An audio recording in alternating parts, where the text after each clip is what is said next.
I was working for the FAP in the World Championships last year. You were there with the girls, if I'm not wrong.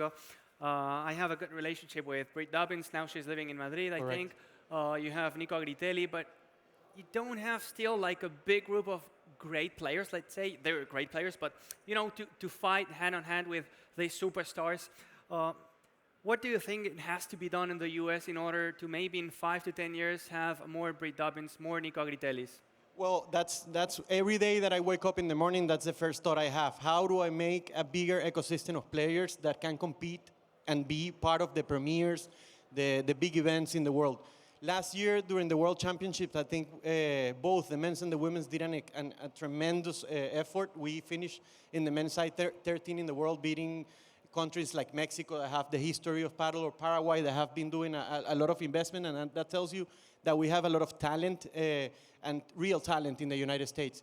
I think what needs to happen is obviously the infrastructure needs to keep on building, so the accessibility is better, the prices so people can participate longer hours in the clubs, and definitely now better coaching is coming to the United States, which is helping people like me that are trying to spread out good coaching and good level of playing. And then PPL, the USPA circuit has been improving. Red Paddle, it's a big participant there, has been improving and offering more incentives in terms of money, which obviously can help transform players that are pretty good but don't have the right incentives to become professionals and dedicate their lives to paddle.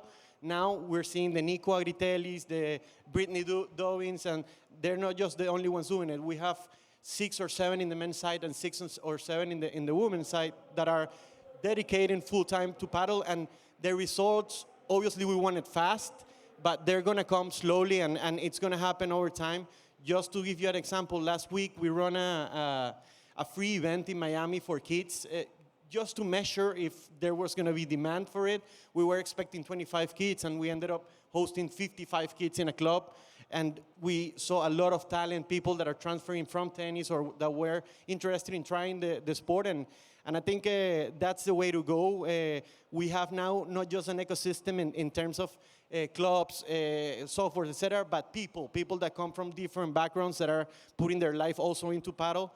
And it's super important. We need to work together because paddle requires a lot of work to have good results.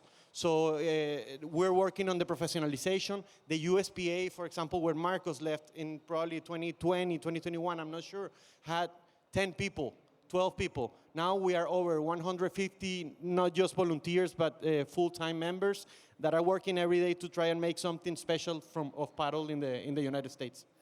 I have one question more. You have talked about players, but in your opinion, now U.S. people is ready to appreciate a paddle event, a paddle tournament.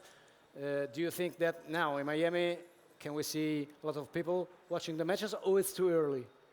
It's tricky because the announcement of the tournament was a few months before, so I'm being a part of the tournament there, trying to support the organization, the premier, and everyone. So we're doing a push, a tremendous push. What's positive about this week specifically is that the Miami Open in tennis is happening at the same moment, and yes, another big conference is happening there. So we call it the month of rackets in Miami, which is going to help 100% support the fans and nonetheless we have now the Coelhos, the Galans that have been sponsored and are living in Miami, and I can see them every day. Martin Diaz. Yeah, I go to Reserve, which is one of the clubs that's in Miami, and he's training there. You see Barahona training there.